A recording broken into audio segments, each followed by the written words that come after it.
Fundi Sithebe. She started off by asking her why it's so important for ACSA, the airport's company, to take part.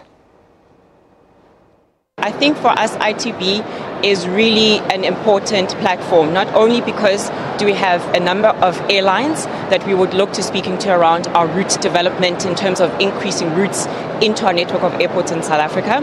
Secondly, in collaboration with tourism, it's very critical for us to be together, to put together an SA Inc. value proposition that will drive tourism, and as part of that, we would be then looking into speaking to South African tourism and the various South African companies. And lastly, of course, because there's a number of technology, solution systems, processes that are being showcased here, it's very important for us to be with the best, to interact with the best, and to understand what's out there in terms of the global market offering for us to adapt to and implement. And how has the infrastructure development helped in terms of flights for ACSA? Wow, Mbali. The infrastructure development, right now we're seeing a huge capacity constraint.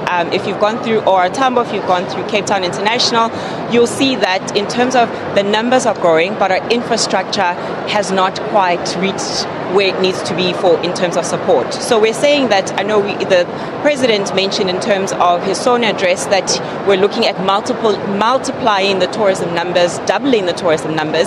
It means that equally as an airport operator, we must make sure that our infrastructure adequately supports that growth.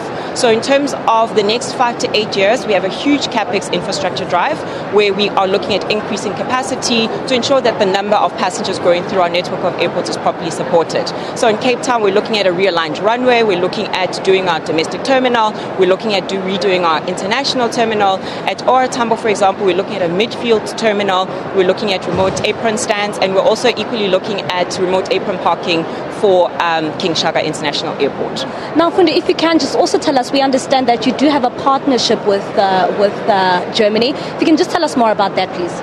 We have a sister airport agreement with Munich Airport. And like I said, to learn from the best, you have to be with the best. So we signed this agreement in 2015, and we are jointly exhibiting with Munich International Airport, which is a 5-star airport in Europe.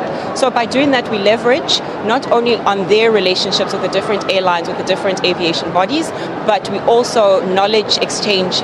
It's a huge knowledge exchange forum for us as airports companies South Africa to make sure that we remain relevant and in line with best practices, which is what Munich Airport offers. Thank you very much. And that is, of course, the COO of ACSA in South Africa, of course. And she's just telling us more about why is it so that they are involved here today in this specific travel expo here in Berlin. It's now back to you in studio.